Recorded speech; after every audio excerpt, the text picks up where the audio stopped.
അസ്സലാമു അലൈക്കും. എല്ലാവർക്കും സുഖാണെന്ന് വിശ്വസിക്കുന്നു. അൽഹംദുലില്ലാ, എനിക്കും മക്കൾക്ക് സുഖമാണ്. മക്കൾ പരീക്ഷയ്ക്ക് പോയി. ഉപ്പാനെ ഹോസ്പിറ്റലിൽ നിന്ന് കൊണ്ടുവന്ന് കഫം കൂടുതലാണ്, അപ്പോഴും നാളെ വീണ്ടും പോവുകയാണ്. ഈ അനസ്തേഷ്യ ഡോക്ടർ ഈ കഫം മാറിയാൽ അല്ലെങ്കിൽ സർജറി ചെയ്യുമ്പോൾ ശ്വാസം കിട്ടൂല, അങ്ങനെ ഒരു പ്രശ്നമായിട്ടിരിക്കുകയാണ്. നിങ്ങൾ ദുആ ചെയ്യണം. പിന്നെ നോമ്പൊക്കെ എങ്ങനെ പോകുന്നുണ്ട്? വൈകിട്ടൊക്കെ ആകുമ്പോൾ മഴയുണ്ട് കേട്ടോ നമ്മുടെ നാട്ടിൽ. പിന്നെ മക്കൾ പരീക്ഷയ്ക്ക് പോയിട്ട് വരാറായി. പിന്നെ പ്രധാനപ്പെട്ട ഒരു കാര്യം പറയാനുണ്ട്. യൂട്യൂബും ഫേസ്ബുക്കിലും തമ്മിൽ എന്തെങ്കിലും ബന്ധം ഉണ്ടാകും. പക്ഷേ യൂട്യൂബിനെക്കാട്ടി വരുമാനം ഫേസ്ബുക്കിലാണ്. പെട്ടെന്ന് വരുമാനം കിട്ടുകയും ചെയ്യും.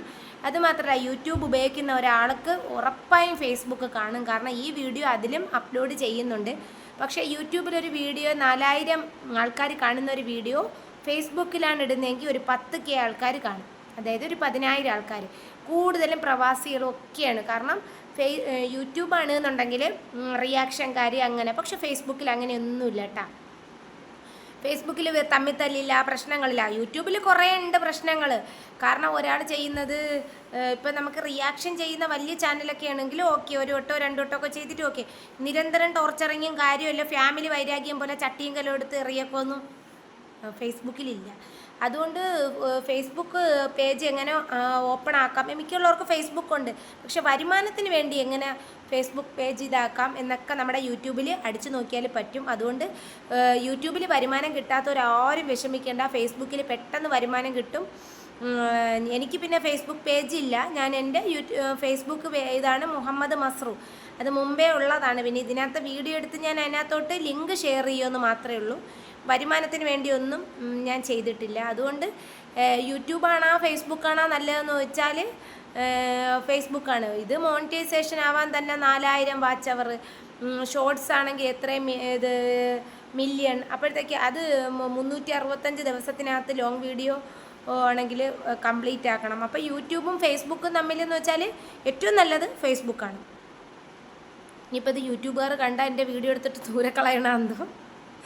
അല്ല, ഞാൻ പറയണ എൻ്റെ അനുഭവം വെച്ചിട്ടും എൻ്റെ ഫ്രണ്ട്സുകളെ അറിവും എല്ലാം വെച്ചിട്ട് ഞാൻ പറയണതാണ്.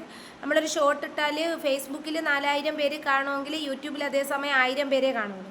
കാരണം നല്ല ആൾക്കാരാണ്. പിന്നെ ഒരു കാര്യമുണ്ട്, മെസ്സഞ്ചർ സ്ത്രീകളാണ് ഉപയോഗിക്കണമെങ്കിൽ മെസ്സഞ്ചർ ഇതാക്കരുത്. കാരണം മെസ്സേജിനും കോളിനും നിവർത്തി കാണില്ല. എനിക്ക് മെസ്സഞ്ചർ ഇല്ല. എനിക്ക് ഫേസ്ബുക്ക് മാത്രം, പേജ് മാത്രമേ ഞാൻ ഈ ലിങ്ക് എടുത്ത് അതിനകത്തോട്ട് ഇടാനും സ്റ്റോറി ഇടാനും, അതായത് ഇതിൻ്റെ സ്റ്റോറി എടുത്ത് അതിനകത്തോട്ട് ഇടാനും മാത്രമേ ഞാൻ ഉപയോഗിക്കുന്നുള്ളൂ. അപ്പോൾ വരുമാനം ആഗ്രഹിക്കുന്നവർ എന്തുകൊണ്ട് ഫേസ്ബുക്കാണ് നല്ലത്. പിന്നെ ഓരോരുത്തരും ഇഷ്ടമാണ്. യൂട്യൂബിൽ നിന്നേ വരുമാനം കിട്ടുള്ളൂ മാത്രം ധാരണ ഉള്ളവരും കുറച്ച് പേരുണ്ട്. പിന്നെ അൽഹംദുലില്ലാ എങ്ങനെയൊക്കെ പോകണുണ്ട്. പിന്നെ ഒരു സങ്കടം എന്ന് പറഞ്ഞാൽ നമ്മുടെ TT ഫാമിലിയിലെ കുട്ടി മരണപ്പെട്ടില്ലേ, അദ്ദേഹത്തിൻ്റെ ഒരു വീഡിയോ ഇന്ന് കാണാനിടയായി. അല്ലാ, കരയണുണ്ടപ്പോൾ സങ്കടം വന്ന്. നമ്മൾ ഒരു കുഞ്ഞിനെ ഗർഭം ധരിക്കുമ്പം നമ്മുടെ ഭാര്യയും ഭർത്താവും ഓട്ടോമാറ്റിക് ചേഞ്ചിങ് ആവും. നമ്മുടെ ശരീരം മാറും, മൈൻഡ് മാറും, നമ്മുടെ മനസ്സ് മാറും. പുതിയൊരു കുഞ്ഞിന് വേണ്ടി ഒരു സങ്കല്പം, സന്തോഷമാവും. എത്ര ഇനി പ്രായം കുറഞ്ഞേ കൂടിയൊക്കെ ആവട്ടെ. എനിക്ക് തന്നെ ഒരു അനുഭവമുണ്ട്. എൻ്റെ മകൻ മരണപ്പെട്ടു പോയപ്പോഴത്തേക്ക് ഞാൻ അനുഭവിച്ച ടോർച്ചർ ഇന്നും ആ തീരാ ദുഃഖമാണ്. 16 ദിവസം ഉണ്ടായിരുന്ന മകൻ. അപ്പോൾ 5-ാം മാസം സ്കാൻ എടുത്തപ്പോഴേ അറിഞ്ഞു മോന് വലത് വെൻട്രിക്കിളില്ല, ചുരുക്കമാണ്. എന്നിട്ട് ഞാൻ എടുത്ത് കളയാൻ ശ്രമിച്ചില്ല. കാരണം എനിക്ക് ഈ ഭൂമിയിലൊരു മാംസ കഷ്ണമാണെങ്കിൽ എൻ്റെ പൊന്നോനെ കിട്ടണമെന്നായിരുന്നു. ആ പേരാണ് ഇട്ടേക്കണം കേട്ടാ, റയ്യാൻ മൻസിൽ എൻ്റെ വീട്. എൻ്റെ മോനിക്ക് വേണ്ടി മസ്റു പറഞ്ഞു ഉമ്മി എൻ്റെ പേരിടണം. അപ്പം ഞാൻ പറഞ്ഞില്ല, 3 മക്കളെ പേര് ഇടില്ല. അങ്ങനെ എന്തുകൊണ്ട് റയ്യാനെന്ന് ഇട്ട് എന്ന് നിങ്ങൾ ഭാവിയിൽ എപ്പോഴെങ്കിലും നിങ്ങൾ വലുതായി ഞാനിനി ഉണ്ടെങ്കിലും ഇല്ലെങ്കിലും ചോദിക്കുമ്പോൾ പറയാലോ ഇങ്ങനെ ഒരു കാക്കച്ചി ഉണ്ടായിരുന്നെന്ന്. പിന്നെ അൽഹംദുലില്ലാ മക്കളൊക്കെ സുഖമായിട്ട് സന്തോഷമായിട്ട് ഇരിക്കുന്നുണ്ട്. ഈ റമളാന് സ്വന്തം വീട്ടിലായതുകൊണ്ട് ഒരു ബർക്കത്തുണ്ട് കേട്ടോ. മറ്റേത് അങ്ങനെയല്ല, ഒറ്റപ്പെടൽ. ഇതാകുമ്പോൾ ഉമ്മ വാപ്പാന്ന് വിളിച്ചിട്ട് ഓടിപ്പോവാൻ അവരുണ്ട്. പിന്നെ വേറെന്തൊക്കെയാണ് വിശേഷങ്ങൾ? അൽഹംദുലില്ലാ നമ്മൾ സന്തോഷത്തിലാണ്, വേറെ കുഴപ്പങ്ങളൊന്നുമില്ല. പിന്നെ പ്രമോഷൻ വീഡിയോ ഇന്നലെ ചെയ്തിട്ടുണ്ട്. പിന്നെ ഞാൻ ഒന്നും പേടി പ്രമോഷൻ ചെയ്യില്ല കേട്ടോ. എന്ന് വെച്ചാൽ ആരെങ്കിലും വീഡിയോ ചെയ്ത് അറിയണമെങ്കിൽ അതിനകത്ത് കിട്ടുന്ന എന്താണത്, നമ്മളെന്താണ് ഉദ്ദേശിക്കുന്നത്, ഒരു നന്മ. ഇനിയിപ്പോൾ ഒരുപാട് ചാരിറ്റി വീഡിയോകൾ ചെയ്യാനായിട്ട് പറഞ്ഞിട്ടുണ്ട്. ഒരു വർക്കല പറഞ്ഞിട്ടുണ്ട്, ഒരു കല്ലമ്പലം പറഞ്ഞിട്ടുണ്ട്, പിന്നെ ഒരു കൊട്ടിയം പറഞ്ഞിട്ടുണ്ട്. ഇൻഷാ അല്ലാ കൊട്ടിയത്തുള്ളത് മസ്റുമോളെ ജന്മദിനത്തിൻ്റെ അന്ന് പോകണുണ്ട്. അപ്പോൾ ഇൻഷാ അല്ലാ ആ വീഡിയോയിലൂടെ ഞാൻ നിങ്ങളെ കാണിച്ചു തരാം എങ്ങനെയൊക്കെയാണെന്ന്. പിന്നെ നമ്മളെ റിഷ മൊയ്തു, 6 മക്കളുള്ള റിഷ മൊയ്തുവിൻ്റെ ഒരുപാട് പേര് സപ്പോർട്ടിൽ കമൻറ്റും കൊണ്ട് വന്നിട്ടുണ്ട്. അൽഹംദുലില്ലാ ഈ മാസത്തിൻ്റെ ബറക്കത്ത് കൊണ്ട് ഒരുപാട് പേർക്ക് സോഷ്യൽ മീഡിയ കൊണ്ട് ഒരു കൈത്താങ്ങാവുന്നുണ്ട്. അപ്പോൾ നമ്മൾ പലരും പല രീതിയിൽ യൂട്യൂബ് ചാനൽ തുടങ്ങുന്നവരാണ്.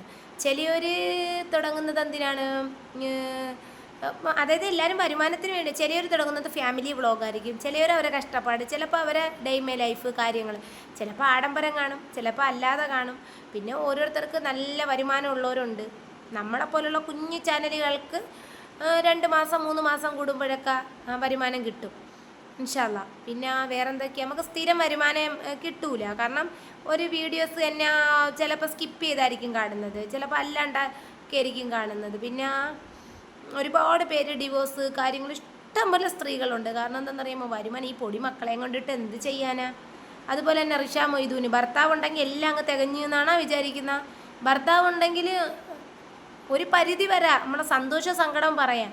അല്ലെങ്കിൽ നീ എന്തിനാ 6 മക്കളെ പ്രസവിച്ച് എന്ന് ചോദിക്കുന്നതിൻ്റെ ചോദ്യത്തിൽ പ്രസക്തിയില്ല. അത് മേലിരിക്കുന്നവൻ തന്നതാണ് 6 മക്കളാണ്. ഈ 6 മക്കളും ഉള്ളത് കൊണ്ടായിരിക്കും ചിലപ്പോൾ അവരെ സന്തോഷം. 5ാമത്തെ പ്രസവത്തിൽ നല്ല 2 ഇരട്ട മക്കളെ മാഷാ അല്ലാ കൊടുത്ത്. ഒന്നിനോ അതാ സാധാ കുട്ടീനെ വളർത്തും പോലെ അല്ല കേട്ടോ, ഇരട്ട മക്കളാണ്. നല്ല കഷ്ടപ്പാടുണ്ട്. പുറമേ നിന്ന് നോക്കുമ്പോൾ നല്ല ഭംഗിയായിരിക്കും, പക്ഷേ ഉള്ളിലോട്ട് കയറുമ്പോഴാണ് എത്രത്തോളം കഷ്ടതയിലാണ്. പടച്ചവൻ്റെ അനുഗ്രഹം കൊണ്ടിട്ട് അവർക്ക് ആ വീടാവണം. ഒരുപാട് പേര് വീടില്ലാതെ അനുഭവിക്കുന്നവരുണ്ട്. പടച്ചവനെ എല്ലാവരും കൂടെയൊക്കെ കൈത്താങ്ങാക്കിയ, എല്ലാവരും കൂടെയൊക്കെ സഹായിച്ച എല്ലാവർക്കും ഒരുവിധമൊക്കെ വീടാവും. ഒരുപാട് പേര് വാടകയ്ക്ക് കിടക്കുന്നുണ്ട്, പട്ടിണി കിടക്കുന്നവരുണ്ട്. ഇന്നും 2025 പട്ടിണി അനുഭവിക്കുന്നവരുണ്ട്. നമ്മൾ ചിലപ്പോൾ സോഷ്യൽ മീഡിയയിൽ കൂടെ ആയിരിക്കും കാണുന്നത്.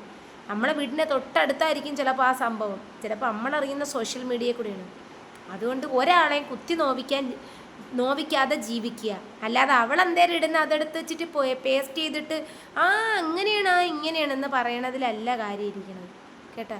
നമ്മളിവിടെ ആരെ അറിയാവുന്നവരല്ല. യൂട്യൂബ് പ്ലാറ്റ്ഫോമിൽ ആർക്കും ആരെ അറിഞ്ഞൂടാ. നമ്മളൊരു വീഡിയോയിലൂടെ പറയുന്ന കാര്യങ്ങൾ മാത്രം അറിയാം. നിങ്ങൾക്കറിയാമോ മസ്റൂറ ഫാത്തിമ എന്താണെന്ന്? നിങ്ങളൊരു 10 മിനിറ്റ് അല്ലെങ്കിൽ നിങ്ങളെൻ്റെ മക്കളൂടെ ഇരിക്കുന്നത്. അപ്പോൾ അന്നത്തെ വീഡിയോയും ഇപ്പോഴത്തെ വീഡിയോയും തമ്മിൽ നോക്കുമ്പോൾ അന്ന് വാടക വീടും ദുഃഖങ്ങളും കാര്യങ്ങളും. അന്നവൾ കരഞ്ഞ്, ഇന്നവൾ കരഞ്ഞില്ല. അവൾക്ക് അഹങ്കാരമായി, അവൾക്ക് വീടായി, അവൾക്ക് അതായി, അവൾക്ക് ഇതായി. ഇത് പറയാനേ ഉള്ളൂ, എല്ലാവരും അല്ല കേട്ടാ. അതുകൊണ്ട് ഒരാളെ ദുഃഖത്തിൽ പങ്കുചേരാനും ഒരു സുഖത്തിൽ പങ്കുചേരാൻ പറ്റുന്നത് ഏറ്റവും വലിയ ഹയറായ രൂപമാണ്. അത് നമ്മുടെ വീട്ടിൽ നിന്ന് പഠിക്കുന്ന മാതൃകയാണ്. അല്ലാണ്ട് എവിടെന്നെങ്കിലും വന്നിട്ട്. പിന്നെ ഒരു കാര്യമുണ്ട്, നമ്മൾ സ്കൂളിൽ പഠിക്കുമ്പോൾ തന്നെ 10 കുട്ടികളുണ്ടെങ്കിൽ ആ 10 കുട്ടികളും ഒരിടത്തൂടെ കൂട്ടുകൂടൂല. അവർ ക്യാരക്ടറുമായിട്ട് ചേരുന്നവരടുത്ത് മാത്രമേ അവർ ഫ്രണ്ട്ഷിപ്പ് ആവും. പഠിക്കുന്നവർ കാണും, മീഡിയം പഠിക്കുന്നവർ കാണും, ഏറ്റവും ലോയിൽ കിടക്കുന്നവർ കാണും. അപ്പോൾ അവരൊക്കെ തമ്മിലേ ചേരുള്ളൂ. അതേപോലെ തന്നെയാണ് ഇപ്പോൾ ഈ യൂട്യൂബും കൂട്ടത്തല്ലാണ്. അവിടത്തത് അങ്ങനെ പിടിച്ച് ഇവരിങ്ങനെ പിടിച്ച് അവിടെ നിന്ന് അതെടുത്ത് ഇവിടെ നിന്ന് ഇതെടുത്ത് എന്ന് പറയും. പക്ഷെ തെറ്റ് ചൂണ്ടിക്കാണിക്കാം. നിരന്തരം ചെയ്യുമ്പോഴത്തേക്ക് ഇതൊരു തെറ്റാണ്. പിന്നെന്തിനാണ് യൂട്യൂബിൽ വരണത്? ഞാനൊക്കെ യൂട്യൂബിൽ സത്യം പറഞ്ഞ ഒരു വരുമാനം ആഗ്രഹിച്ചിട്ട് വന്നതാണ്. കാരണം നമുക്ക് ഈ പൊടി മക്കളെ ഇട്ടിട്ട് പെട്ടെന്നൊരു ജോലിക്ക് ഇറങ്ങി പോകാൻ പറ്റൂല. പിന്നെ നമ്മളല്ലാതെ പിന്നെ നാട്ടുകാർ കാണിക്കുമോ? മക്കളെ കാണിച്ചിട്ട് വരുമാനം ഉണ്ടാക്കണം, മക്കളെ കാണിച്ചിട്ട് റിഷാമോ ഇത് മക്കളെ കാണിച്ചിട്ട് എന്ന് പറഞ്ഞിട്ട് ചെയ്തേക്കുന്നത്. മക്കളല്ലാതെ പിന്നെ നമ്മൾ ആരെ കാണിക്കും? നമ്മളെ മാത്രം കണ്ട് നിങ്ങൾ ഇഷ്ടപ്പെടുമോ? പിന്നെ അത് ഓരോരുത്തർക്കും ഒരേ ദുഃഖമുണ്ട് കേട്ടോ. പിന്നെ നമ്മൾ ആത്മഹത്യ കാര്യങ്ങളൊക്കെ വരുന്നത് അതൊക്കെ അള്ളാഹുവിൻ്റെ നിഘണ്ടൂൽ അള്ളാഹു എഴുതിയിട്ട് ഇങ്ങോട്ട് വിടുന്നതാണ്. അവൾ മരിക്കണം, എങ്ങനത്തെ മരണമായിരിക്കണം, അവൾക്ക് എങ്ങനത്തെ സുഖമായിരിക്കണം, അവൾ 40ാമത്തെ വയസ്സിൽ ഇത്ര അനുഭവിക്കും, അല്ലെങ്കിൽ ഇത്ര ആയുസേ ഉള്ളൂ എന്നൊക്കെ മേലത്തെ റബ്ബാണ് വിചാരിക്കുന്നത്. അല്ലാതെ ടീം ചേർന്നിട്ട് നീ ചാവണമെങ്കിൽ ചാവടി, വീടിൻ്റെ കാര്യത്തിൽ അങ്ങനെയടി ഇങ്ങനെയടി, നിങ്ങൾ പറയണ കണക്കല്ല. ജനം സഹായിക്കുന്ന ഒരുപാട് പേരുണ്ട്. നിങ്ങൾക്കറിയാമോ? എൻ്റെ വീടിന് വേണ്ടി ഞാൻ പറഞ്ഞപ്പോൾ ഒരുപാട് നല്ല കമൻറ്റുകളും, ആ കമൻറ്റ് വായിച്ചാൽ മതിയല്ല. അൽഹംദുലില്ലാ, ഞാൻ ഇപ്പോഴും ഈ റമദാൻ മാസത്തിൻ്റെ ബർക്കത്ത് കൊണ്ടിട്ട് ഞാൻ പറയുന്നു, അള്ളാഹു നിശ്ചയിച്ചിട്ടുണ്ടെങ്കിൽ അവരെ വീടിൻ്റെ ജപ്തി ആ വീട്ടിൽ തന്നെ ചിലപ്പോൾ അവർക്ക് താമസിക്കാം, അല്ലെങ്കിൽ പുതിയൊരു വീട്. അത് അള്ളാഹുയെ നമ്മുടെ മക്കളുണ്ടല്ലേ നമ്മുടെ ബർക്കത്താണ്. നിങ്ങൾക്കറിയാമോ? ഒരുപാട് പേര് മക്കളില്ലാതെ ദുഃഖിക്കുന്നവരുണ്ട്, ഒരുപാട് പേർക്ക് മക്കളെ കൊണ്ട് ദുഃഖമുള്ളവരുണ്ട്. അള്ളാഹു നമ്മുടെ മക്കൾ സ്വാലിഹായ മക്കളാക്കണേ റഹ്മാനെ എന്നാണ്. ഒരു കുഞ്ഞില്ലെങ്കിൽ ചിലപ്പോൾ ഞാൻ ഇന്ന് ഈ ഭൂമിയിൽ എന്തായിരിക്കുമെന്ന് എനിക്കറിയില്ല. ഒന്നിന് പകരം അള്ളാഹു എനിക്ക് 3 മക്കളെ തന്നു. നിങ്ങൾ പറയില്ലേ മസ്റൂറ മോളൂടെ? മസ്റൂറ മോളെന്ന് പറഞ്ഞാൽ മരിച്ചുപോയ കൊച്ചിന് ശേഷം കിട്ടിയതാണ്. നമ്മളെ കുടുംബത്തിലെ ആദ്യത്തെ കുട്ടിയാണ്. താഴെ പോലും വെക്കാതെ വളർത്തിയ പൊന്നോളാണ്. അവൾ വന്നതിന് ശേഷം ഞാൻ വിചാരിച്ചു, അല്ലാ എനിക്കൊരു മോനെ കിട്ടിയില്ലല്ലോ റബ്ബേ, മോളെയാണല്ലോ റഹ്മാനെ നീ എനിക്ക് തന്നത്. എനിക്ക് മരിച്ചുപോയത് എൻ്റെ പൊന്നോനാണേ, അതിന് പകരം എനിക്ക് 2 ആൺകുട്ടികളെ തന്നെ എൻ്റെ ഇടവും വലവും നിൽക്കാൻ. അതിനിപ്പോൾ എന്താവട്ടെ, മാഷാ അല്ലാ, എൻ്റെ മക്കൾ എനിക്ക് എപ്പോഴും ഹൈറാണ്. അള്ളാഹുവിൻ്റെ അനുഗ്രഹം കൊണ്ട് സ്വാലിഹായ മക്കളാക്കണേന്ന് മാത്രമേ ഉള്ളൂ എൻ്റെ നീയത്ത്. അതുകൊണ്ട് മക്കളെ പറ്റി പറയണ്ട. 6 മക്കളെ പ്രസവിച്ചെന്ന് വെച്ചാൽ അത് അള്ളാഹുവിൻ്റെ തീരുമാനമാണ്. അല്ലാതെ നിനക്ക് 6 മക്കളെ പ്രസവിക്കാൻ എന്തൊരു യോഗ്യതയെന്ന് ചോദിച്ചാൽ ആ യോഗ്യത നാളെ റബ്ബിൻ്റെ അടുത്ത് നമ്മൾ പറഞ്ഞോളൂ. അല്ലെങ്കിൽ നീ 3 മക്കളാണ്, 3, 6, 9, 10 ഒക്കെ കണക്കാണ്. അവർ വരുമ്പോഴേ, ഈ ഭൂമിയിൽ വരുമ്പോഴേ വസ്ത്രവും ഭക്ഷണവും എല്ലാം ഏകിയിട്ടാണ്. അത് ആരെ കരങ്ങളിലിരുന്നാലും കുപ്പത്തൊട്ടിയിലിരുന്നാലും വന്ന് ചെയ്തു. അതുകൊണ്ട് റിഷാ മൊയ്തുവിൻ്റെ അടുത്ത് ഞാൻ സന്തോഷത്തോടു കൂടി പറയാണ്, ഇത്ത ഇൻഷാ അല്ലാ അടുത്ത റമളാന് നിങ്ങൾക്ക് ഹൈറായ ഒരു ലൈഫ് കിട്ടും. എന്ന് വെച്ചാൽ സന്തോഷമുള്ളൊരു റമളാൻ കിട്ടും. കാരണം എന്താണെന്നറിയാമോ, എല്ലാവരും മലയാളികളായാലും എല്ലാവരും ചേർത്ത് പിടിച്ചിട്ടുണ്ട്. 10 പേര് ബാഡ് പറഞ്ഞാലേ 1,00,000 പേര് ചേർത്ത് പിടിക്കാനുണ്ട്. അപ്പോൾ ഈ 6 മക്കൾക്കും ഉമ്മയ്ക്കും ഉപ്പയ്ക്കും ആയിത്താൻ്റെ ഉമ്മയ്ക്കും എല്ലാവർക്കും, നമ്മുടെ മലയാളികളായാലും ബാക്കി പ്രവാസികളാണെങ്കിലും ബാക്കി എല്ലാവരും സപ്പോർട്ടിനുണ്ട്. ഇൻഷാ അല്ലാ നല്ലൊരു വാർത്ത സിലൂത്താൻ്റെ വീഡിയോയിലൂടെ അറിയും. അവർക്ക് വസ്തു ആവണം, വീടാവണം, അല്ലെങ്കിൽ ഈ വീട് എന്നെ തിരിച്ചു പിടിക്കണം. വലിയ എമൗണ്ട്, കോടികളൊന്നുമില്ല. അതുകൊണ്ട് ഞാനും ദുആ ചെയ്യുന്നുണ്ട്, എല്ലാം നടക്കും. റബ്ബിൻ്റെ തീരുമാനം ഉണ്ടെങ്കിൽ. ഇത്രയേ ഉള്ളൂ. അസ്സലാമു അലൈക്കും.